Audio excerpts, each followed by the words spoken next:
Where was I here? Okay, so freedom from the state, along with the responsibility of the individual to ensure his or her own upward or downward mobility.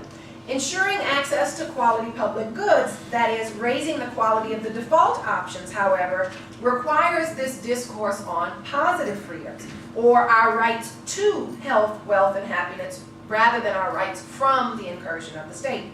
Rights, as opposed to choices, are much better developed in the United Nations Universal Declaration of Human Rights of 1948, and much better developed there than in the U.S. Constitution. There, for example, Article 25 establishes that, quote, everyone has the right to a standard of living adequate for the health and well-being of himself and of his family, pardon the gendered language, including food, clothing, housing, and medical care, and necessary social services. And Article 26 establishes that everyone has the right to an education, as well as that, quote, parents have a private right to choose the kind of education that shall be given to their children. So here's an important distinction. The human rights language says that parents have a right to choose the kind of education, not the quality of education. That the education to which people have a right is of decent quality seems to be assumed in the Human Rights Declaration. Rights ideally are granted without respect for individual circumstance, whereas choices are completely dependent on those circumstances. People can choose not to exercise a right, such as choose to exercise the right to bear arms, or the right to assemble, or even the right to vote. But once one decides to vote, for example, the franchise is supposed to be of equal quality no matter the jurisdiction. This is why the state is so attentive to issues of access to voting, the usability of voting technologies, and the comprehensibility of ballots. Because the quality of the franchise should be guaranteed and should be equal across the jurisdictions. Hence, ensuring the quality of the right rests with the state and not with the citizen. It's not up to the citizen to make sure electronic voting booths work. It's up to the state to make sure they work. It's not up to the citizen to choose a polling place that is more easily accessible than another polling place. That is, if the default options are of high quality, then we need not rely on the choices of individuals to get good outcomes. Of course, as we see in the contemporary political debates, it's not easy to get us to think about health care or education or housing or any of these things as a right. So here I lay out the two sides with an eye to political expediency.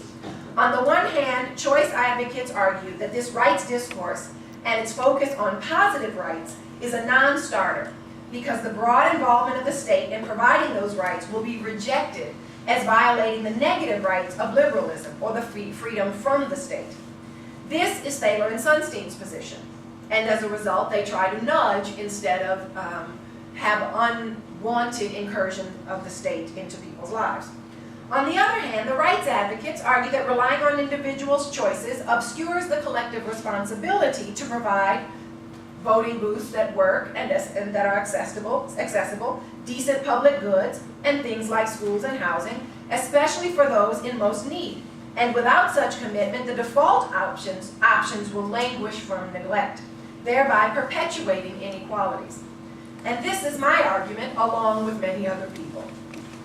But what I'd like to propose is that the counter to the choice advocates, that is, the ingredients for fostering the political will to improve the defaults to the point that everyone can enjoy decent and quality public goods, can be found in the following two public opinion polls done by the Pew Charitable Trust, or the Pew Research Organization. I can never remember how the two are related, but Pew, somehow.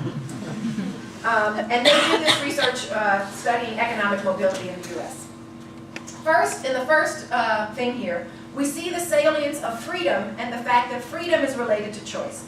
When people are asked about the core of the American dream, which is what the question was here, they say that they want the freedom to accomplish what they want and to do or say what they want. So I don't know if Thaler and Sunstein had already seen this poll, but as I mentioned before, this is precisely the first tenet of their libertarian paternalism. They say people should be free to do what they like, sounding very similar, tapping into what seems to be a quite salient and broadly distributed sense of what Americans think are part of the American dream. However, in another poll, the research asked to what factors people attributed their own and others' downward mobility. And this is key. When asked about factors contributed to someone else's downward mobility, the number one answer was poor life choices. This is why there's so little support for safety net programs and universal benefits, because if people can't provide for themselves on their own, it's probably because we think they made bad choices.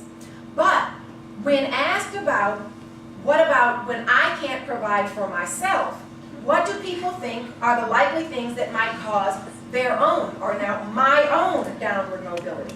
Here people become straight structuralists, and they see rising costs and other labor market factors as impacting their own downward mobility. So what I would argue is we simply need to tap into what people understand threatens them, rather than what they project onto others. So there are structuralist seeds in American public opinion and American public ideology. If we would address our rhetoric to people's understanding of their own condition, and encourage them to use that analytic framework for understanding why default public goods are in their best interest to buffer their possible downward mobility, then I think the rights discourse becomes more feasible. So I would argue that a rights regime requires quality defaults, and everything else from which we might choose is gravy. Indeed, I hypothesize that choice derails us from the goals of broadly enjoyed health, wealth, and happiness, the goals of Thaler and Sunstein, because it ignores inequalities and the diversity of structurally circumscribed preferences among choosers. So I am going to talk about this today. That's kind of the choice the underlying ideology behind choice. I'm going to talk about how choices operate in practice that I think illustrate some of the ways that choice might lead to these inequalities. And I'm going to do so talking about two contexts. The first is choice in public schools, which is authorized in No Child Left Behind, but actually existed before No Child Left Behind, and even now that the Obama administration is in, and I'm sure will come up with a new name. Well, now there's Race to the Top, and there's all kinds of new monikers, but many of them have choices as part of their central philosophies. This federal law allows parents to choose other public schools or take advantage of free tutoring if their child attends a school that needs improvement. Parents can choose another public school if the school their child attends is unsafe. The law also supports the growth of more independent charter schools, funds some services for children in private schools, and provides certain protections for homeschooling parents. I'll also be talking about housing choice vouchers, which used to be called Section 8 vouchers. And the idea there is to allow very low-income families to choose and lease or purchase safe, decent, and affordable privately owned rental housing. So families basically get a voucher to pay the difference between what the rent in that apartment is and what 1/3 of their income is, and that voucher pays the difference. And the philosophy behind housing choice vouchers is a couple of things. First, we already see racial residential segregation, and part of the idea is that racial residential segregation is partly because people can't buy into mostly when people talk about racial, we see predominantly black neighborhoods is really what people are saying, and part of the reason why you see racial concentration in predominantly black neighborhoods is people can't buy into other neighborhoods, so you have a voucher. The other idea especially is about moving away from hard public housing units, which for a long series of things on which there's a lot of research were disproportionately cited in predominantly black neighborhoods, and so families who live in public housing are much more likely to live in predominantly minority neighborhoods, and in many cities that is predominantly black neighborhoods. And so moving away from hard public housing units and giving people vouchers allows them to move anywhere in the private market that basically is under this what's called fair market rent cap. And so both of these have both class and racial undertones.